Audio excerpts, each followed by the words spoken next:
Well, good morning. Yes, it's me, Kenny Polcari, your host of the party. And today is Wednesday, December 11th, 2024. And here are the things you know. Well, it's here.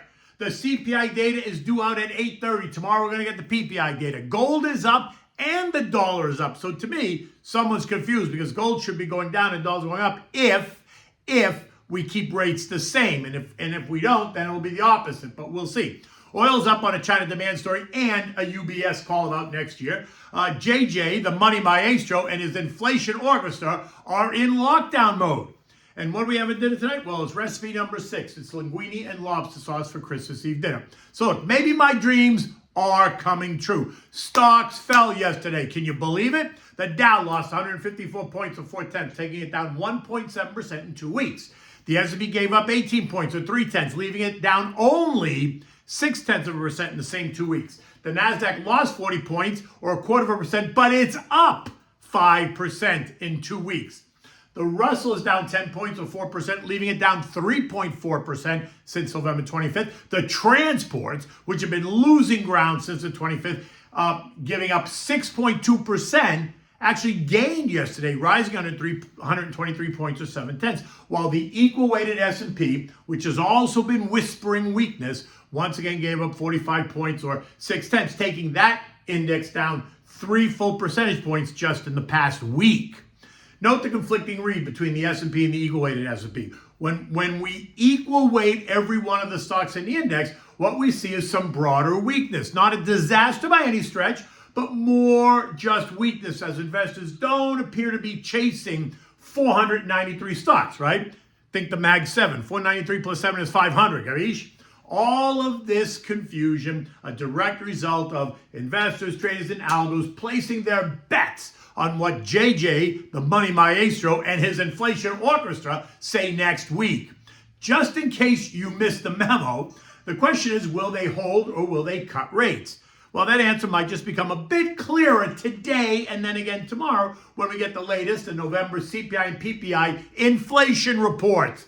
They are the main event, and they are expected to show a trend reversal. Inflation appears to be lifting its ugly head again, and that will be key to what JJ tells us. But remember, people hear what they want to hear versus what is being said. Recall last week, JJ told us that he was in no rush, that they have already cut rates by 75 basis points because the labor market remains robust and inflation wasn't playing nice in the sandbox. Yet, the market heard a rate cut is all but built in. Fed futures went from a 70% chance to a 90% chance of a rate cut today. So while the NASDAQ continues to advance on the idea of a rate cut, the broader market is just not so sure, right? We'll get the first clue at 8:30 a.m. when the CPI report hits the tape. And expect all kinds of analysis, everyone arguing both for and against. I am, as you know, against a rate cut because the data does not support further rate cuts at this time. Doesn't mean next year we won't get it, just means right now. But it appears that I am in the minority, which, by the way, may not be such a bad place to be in, right? Being in the minority can actually be a great place in several situations. But here we're talking about investing. So being a contrarian investor, which puts me in a minority, going against the crowd often leads to being able to spot undervalued opportunities before the majority catches on. Bingo, that's the key. Now, sometimes being in the minority just means you are ahead of the curve. And all that means for me is sit still. You're invested, right? You have a portfolio, you're invested. So you're participating if the market goes up. But if the market, and that's great. And if the market goes down, then that's great too, because then you have your new money, which I've been telling you to put in your government money market fund, earning 4.25% while you wait for some lower prices. And you know they're coming, right? But do not make any major changes in your portfolio at year end. Moves in the market can happen for a range of different reasons at this time of the year. So you just focus on you. You do you and talk to your advisor if you have any questions, right? Now, recall when Uncle Warren Buffett made headlines when he sold a big piece of his position in Bank of America over the summer, right? He bought it at $5. Keep that in mind. Causing so many retail investors to say, well, what does Uncle Warren know? Should I sell my Bank of America? Well, On July 19th, we learned that he sold 33.9 million shares, raising $1.48 billion, equates to about $43.60 a share. Then in August, he sold 21.1 million shares, raising $845 million. That equates to about $40 a share. Then in September, he sold 5.8 million shares, raising $228 million, between about 39.40-ish cents a share. Well, on November 29th, Bank of America ticketed a new high, up at 48.08. So what exactly did Uncle Warren know? Why would he have sold his stock at those prices when he could have sold it at 48? Well, the fact is Bank of America hit his price target, right? About $40 was his price target. That's a 700% return.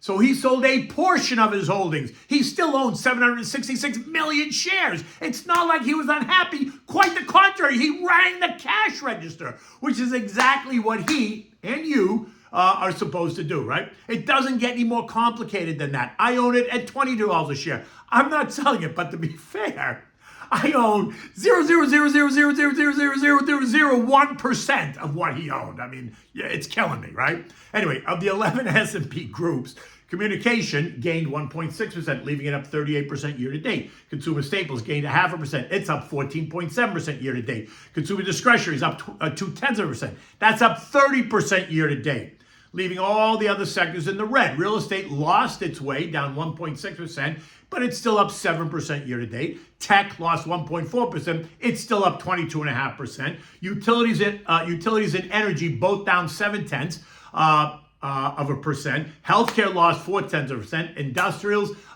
gave up 0.25%, while financials ended the day flat.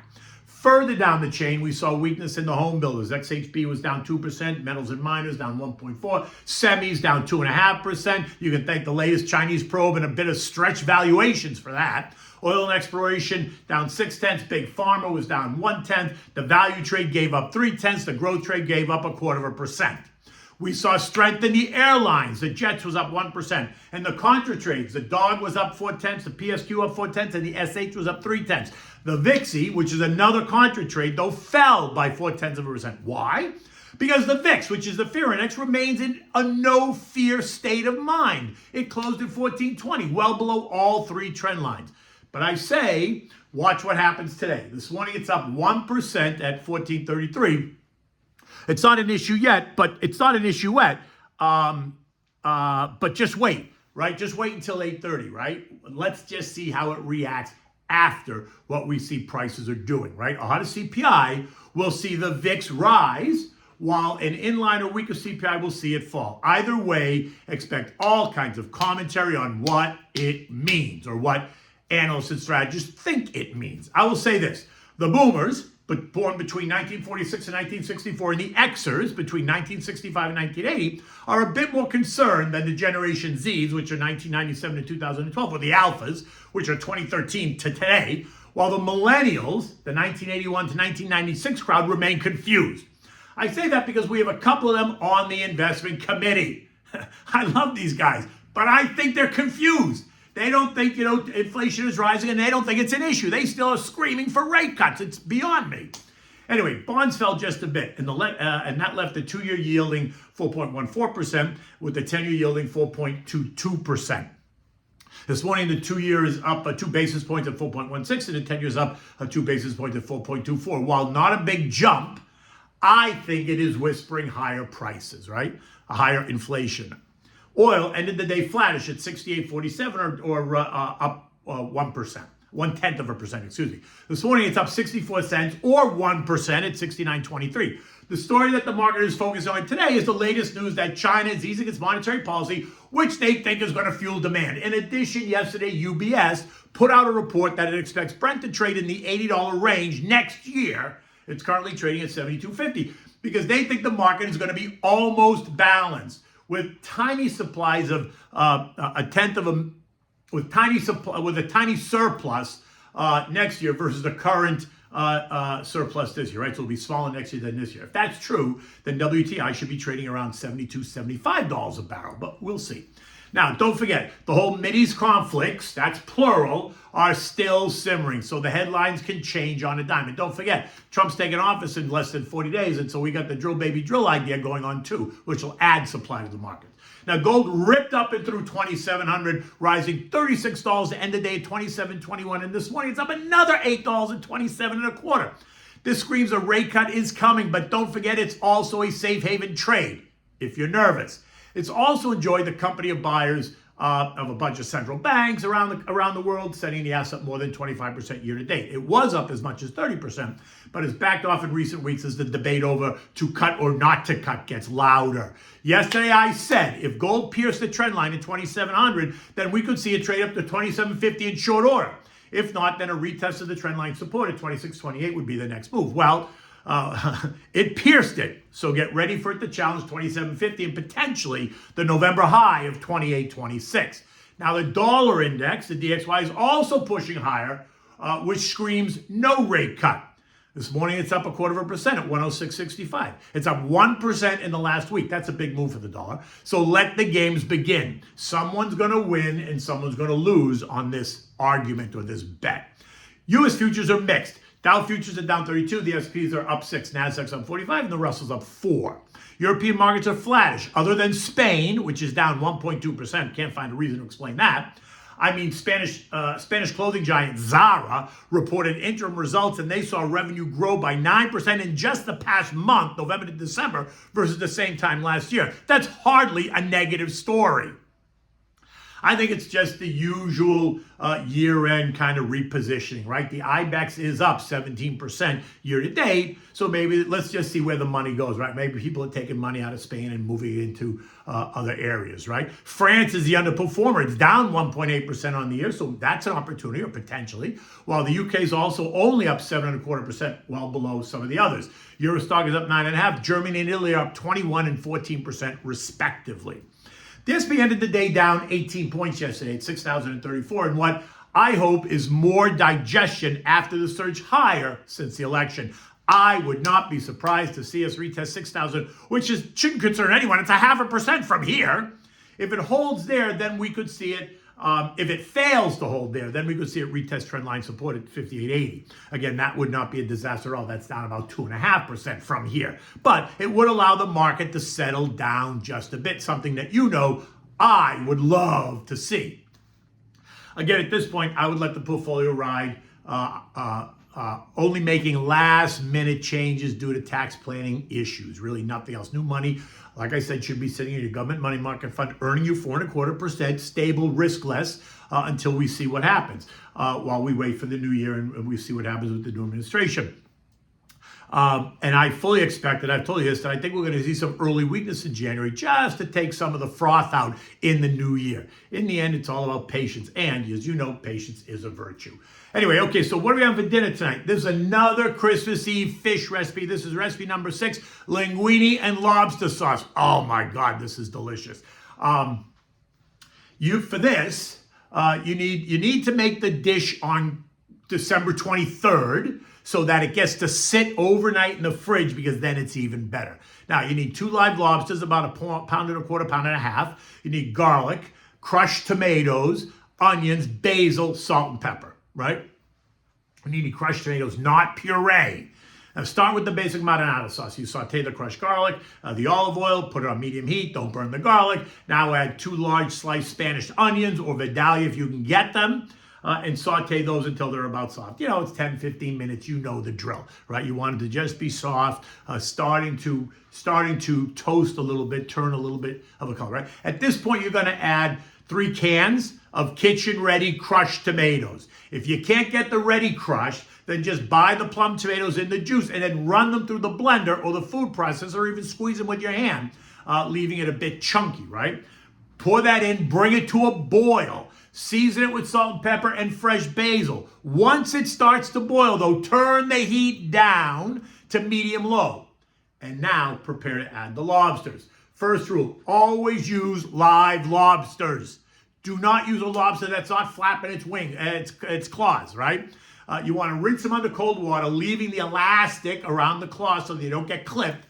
Once you rinse him or her, remove the rubber band. You can use a knife, right? Just pull the rubber band off and then put the lobster in the sauce, claws and face first, right? Now, he or she may flap its tail. It's only going to be a second or two, and then it'll stop flapping its tail. Now add the second lobster, do the same thing, rinse it, take the elastics off, add the second lobster. Stir and make sure that the lobsters are submerged in the sauce, and then turn the heat to simmer. Allow them to cook for about 30 to 45 minutes, right? Let it cool, and then put it in the fridge. The next day, take it out of the fridge, put it on the counter, let it sit to come up to room temperature, and then slowly reheat on simmer or medium-low, but the lowest end of medium-low, right? You can just smell the goodness. You can feel the ocean waves hitting your face. It's so delicious. Now, at this point, bring a pot of salt and water to a rolling boil. Add linguine, cook it for 8 to 10 minutes. You want it al dente, right? Strain it as always, saving a mug full of pasta water, and then return it to the pot. Add back a little bit of the pasta water, stir it to remoisten. Don't soak it, right? Just let it remoisten. Now add 3 or 4 ladles of the sauce and then toss it. You want to serve this immediately, making sure that you have grated pecorino romano cheese on the table for you guys, along with extra sauce, right? If you like, you can remove the tail and the claw meat from the lobsters, shred it, and add it to the pasta. Or you could just present it on a plate with your guests just to enjoy. But I always take it out. I take the meat out of the tail and the claws. I chop it up and I add it into the pasta, and I leave the lobster kind of on the plate around this way just to decorate it. But I take the meat out. In any event, it's going to be a beautiful day. I'm on my way to Boston tonight. I'll be speaking at a Fidelity conference tomorrow. I'll be back late tomorrow night. So until then, take good care.